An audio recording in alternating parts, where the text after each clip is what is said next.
A boy who stuttered so badly that classmates mocked him as an alien, grew up to become the most universally loved comedian on the planet. But behind the silent chaos of Mr. Bean, Rowan Atkinson was living a truth almost no one knew.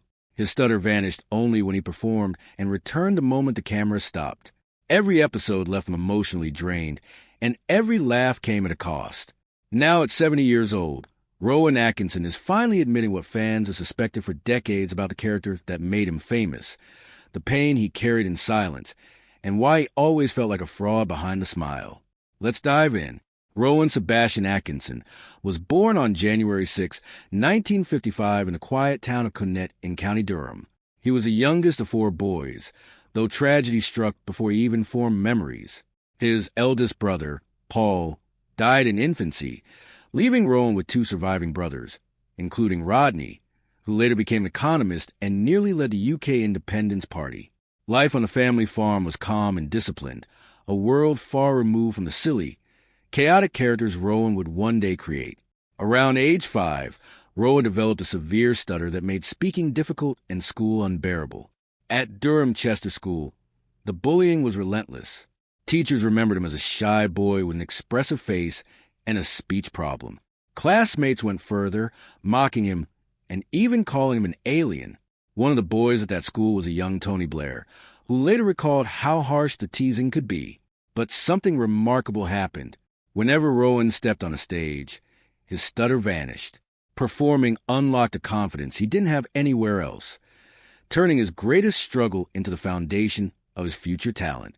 Despite the bullying, Rowan excelled academically. He earned top grades in science and went on to study electrical and electronic engineering at Newcastle University, graduating in 1975. Everyone assumed he was headed for a career in engineering, not comedy. He continued his studies at the Queen's College, Oxford, pursuing a master's degree and beginning work on a PhD, though he eventually abandoned it.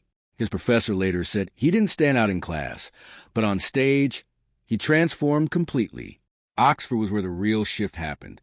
Rowan joined the drama club and a review group called the Etc., where he met a young writer named Richard Curtis. Curtis remembered seeing a quiet, unassuming Rowan during rehearsals until Rowan performed. His sketches, including a famous driving routine and a synchronized mime and speaking act, stunned the room. In 1976, Rowan performed with the Oxford Review at the Edinburgh Festival Fringe, his first major national stage. The audience loved him, and the engineer who once hid in the back of classrooms suddenly knew exactly where he belonged. Even as he finished his master's degree and published his thesis in 1978, the pull toward comedy grew stronger. Engineering never left him. He would later become one of the earliest celebrity adopters of hybrid and electric cars, but his heart had moved elsewhere. The stage had become his true home, and Rowan Atkinson was finally stepping into the life he was born to live. Rowan's first real breakthrough came in 1979 with a BBC Radio 3 series called The Atkinson People, where he played an entire cast of eccentric fictional characters. Richard Curtis helped write it. Griff Rhys-Jones produced it, and critics praised Rowan's originality, even though almost no one heard the show because it aired in a slot where comedy usually failed. But it proved something important. Rowan had a rare, unmistakable talent that was ready to break out. Between 1978 and 1979, things were rough because the BBC rejected him repeatedly. Executives didn't understand his kind of comedy, and Rowan began to feel hopeless. His stutter, especially bad during interviews and auditions, only made things worse. He even thought about abandoning acting altogether and going back to engineering. But then he noticed a pattern. When he performed as a character, the stutter vanished. That discovery changed everything because he realized he didn't need to speak flawlessly as Rowan Atkinson. The characters could do the speaking for him. During this difficult period, he worked closely with friends like Angus Deaton, whom he had met at Oxford. Angus often played the serious straight man in their radio sketches, giving Rowan the perfect setup for his strange, physical, almost silent comedy. This partnership helped him grow without the pressure of being on camera, while television was still turning him away. In 1979, Rowan returned to the Edinburgh Fringe Festival at age 24. He even helped build the stage for the new Wireworks Theatre. His show was unusual, mostly silent, inspired by old Buster Keaton films. Some audience members walked out, but others recognized pure brilliance. His expressive face and physical control were unlike anything they had seen. That performance put him on the radar of the right producers. By 1980, Rowan was trying TV again. His pilot, Ken Laughter, aired in 1979 and featured an early version of the character who would one day become Mr. Bean. The show didn't get picked up and auditions remained stressful. His stutter often came back whenever he had to be himself, but he started understanding how to beat it. He disappeared completely into his characters. In 1980, the BBC finally took a chance on him with Not the 9 O'Clock News. The show's launch was delayed because of the general election, and when it finally aired, almost nobody watched. Critics hated it. One even called it the worst half-hour TV ever made. But the BBC controller believed in it and ordered a second series anyway, and that one decision changed Rowan's life. Rowan worked alongside Pamela Stephenson, Mel Smith, and Griff Rhys-Jones, becoming part of a team that would reshape British comedy. Behind the scenes, tensions ran high. After the first series, Chris Langham was fired, and Rowan tried unsuccessfully to fight for him. Budget cuts followed, and the show became increasingly difficult to produce. But it was also during this period that Rowan's focus, perfectionism, and unmistakable style began to shine.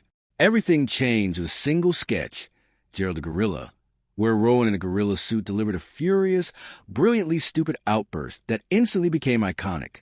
The sketch went viral in the pre-internet world, winning awards and turning Rowan into a national sensation. Scientists even jokingly began referring to groups of baboons as a flange, just as the sketch did. The success set the stage for Blackadder, Mr. Bean, and the global stardom that followed. In 1981, Rowan experienced an unexpected twist in his career when Not the 9 O'Clock News released a comedy song called I Like Trucking for the album Hedgehog Sandwich, and it became a surprise hit. Audiences loved it partly because Rowan wasn't just acting. He actually drove the truck in the sketch himself thanks to his real Class 1 lorry license. The song charted, appeared on BBC compilations, and proved that Rowan wasn't limited to sketches. He could perform across formats, from singing to physical comedy. By 1982, the shine had worn off. The show ended not because of low ratings, but because the cast was simply burned out. The non-stop pace, constant writing pressure, and emotional strain had pushed everyone to the edge, especially Rowan, whose anxiety had always lingered beneath the surface. Rather than chase more fame, they walked away at the height of their success. Pamela Stephenson left for Hollywood. Rowan went straight into Blackadder, and Mel Smith and Griff Rhys-Jones built their own series. It was a rare moment in television, stars choosing their well-being over money.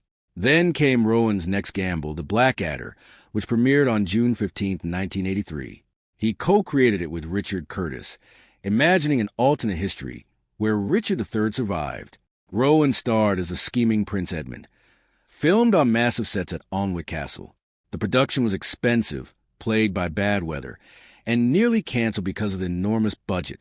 Critics were lukewarm.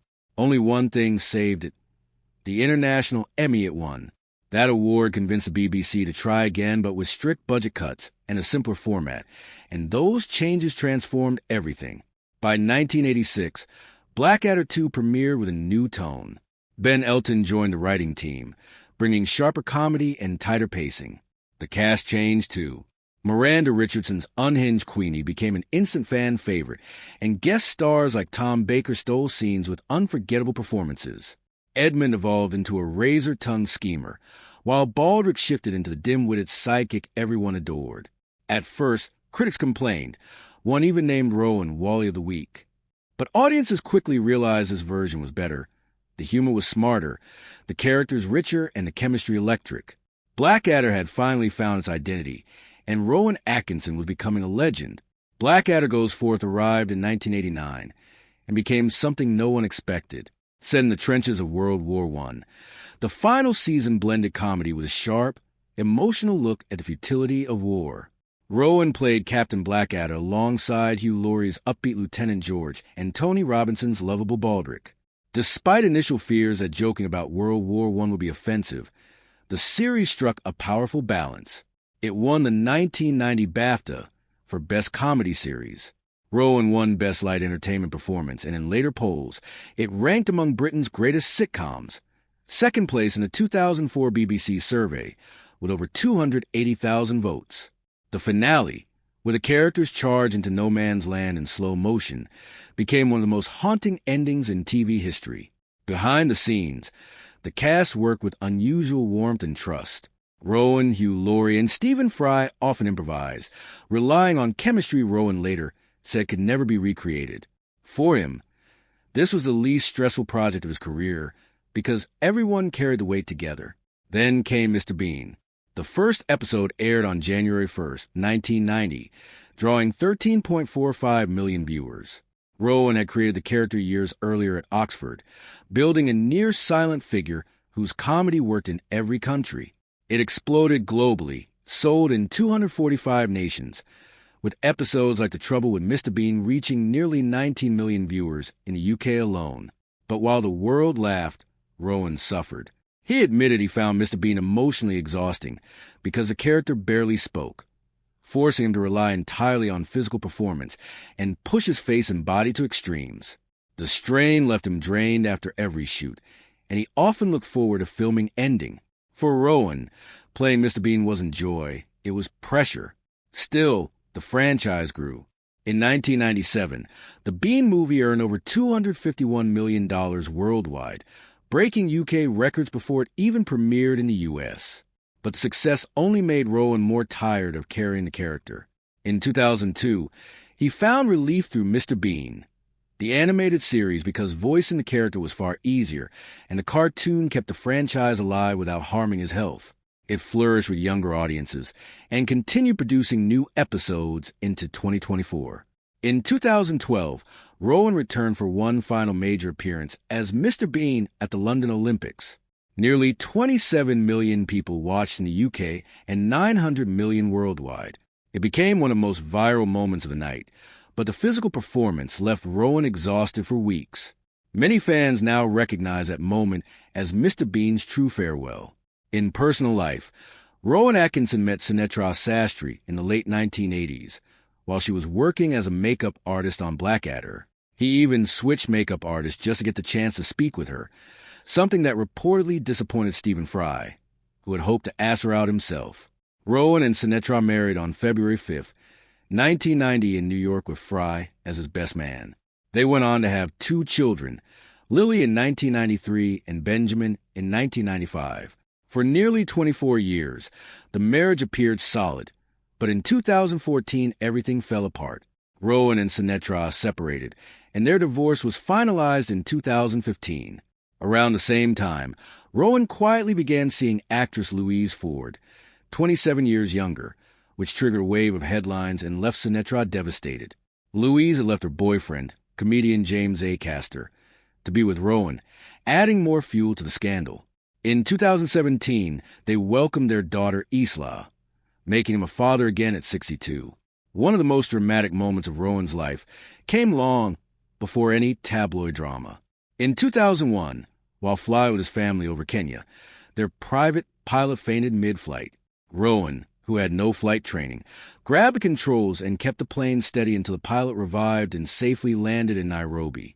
It was a rare glimpse of real-life calm and courage from a man famous for chaos and slapstick. Rowan surprised many in 2012 when he delivered a speech in Parliament defending freedom of speech. He argued that too many things were labeled offensive and that the law should protect challenging ideas, not silence them. The clip went viral, and although some activists criticized him for defending what they considered harmful speech, the law was eventually changed. Years later, Rowan sparked another firestorm. In June 2023, he wrote a Guardian article saying electric vehicles were not as environmentally friendly as people believed and actually produced far more emissions during manufacturing.